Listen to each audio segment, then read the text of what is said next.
sister might have very easily made life much more pleasant to the rector of Swampington and his only daughter, but Hubert Arundel was a great deal too proud to remind her of this.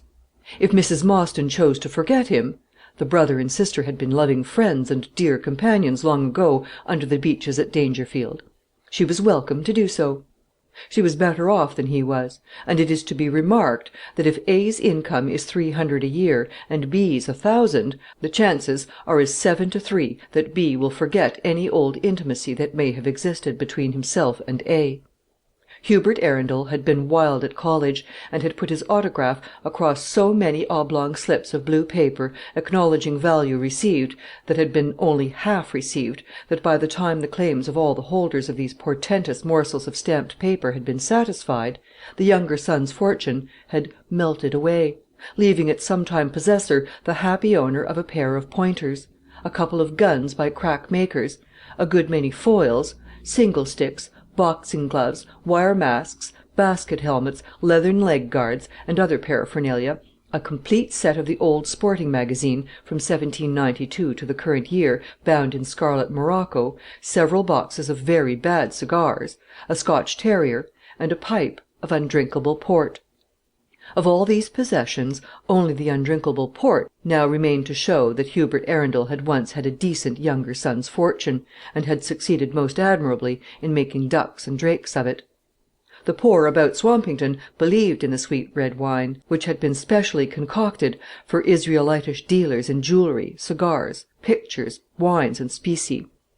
The rector's pensioners smacked their lips over the mysterious liquid, and confidently affirmed that it did them more good than all the doctor's stuff the parish apothecary could send them.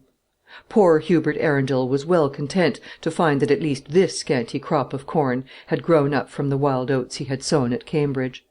The wine pleased the poor creatures who drank it, and was scarcely likely to do them any harm, and there was a reasonable prospect that the last bottle would by and by pass out of the rectory cellars, and with it the last token of that bitterly regretted past.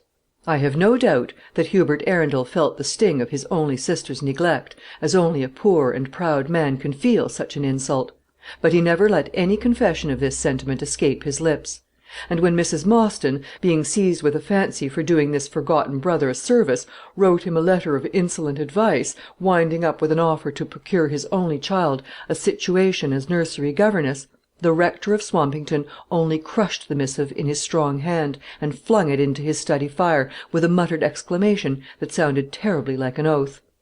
"A nursery governess!" he repeated savagely. "Yes, an underpaid drudge, to teach children their ABC, and mend their frocks and make their pinafores.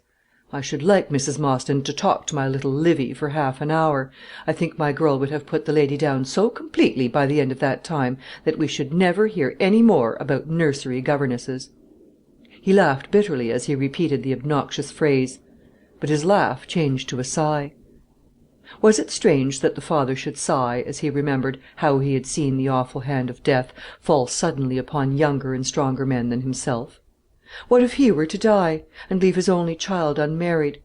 What would become of her, with her dangerous gifts, with her fatal dowry of beauty, and intellect, and pride? But she would never do anything wrong, the father thought. Her religious principles are strong enough to keep her right under any circumstances, in spite of any temptation. Her sense of duty is more powerful than any other sentiment. She would never be false to that. She would never be false to that. In return for the hospitality of Dangerfield Park, Mrs. Mostyn was in the habit of opening her doors to either Christopher Arundel or his sons, whenever any one of the three came to London. Of course she infinitely preferred seeing Arthur Arundel, the eldest son and heir, seated at her well-spread table, and flirting with one of his pretty cousins, than to be bored with his rackety younger brother, a noisy lad of 17, with no better prospects than a commission in Her Majesty's service, and £150 a year to eke out his pay. But she was, notwithstanding, graciously pleased to invite Edward to spend his Christmas holidays in her comfortable household; and it was thus it came to pass that on the 29th of December, in the year 1838, the story of Edward Arundel's life began, in a stage box, at Drury Lane Theatre. The box had been sent to Mrs. Mostyn by the fashionable editor of a fashionable newspaper; but that lady and her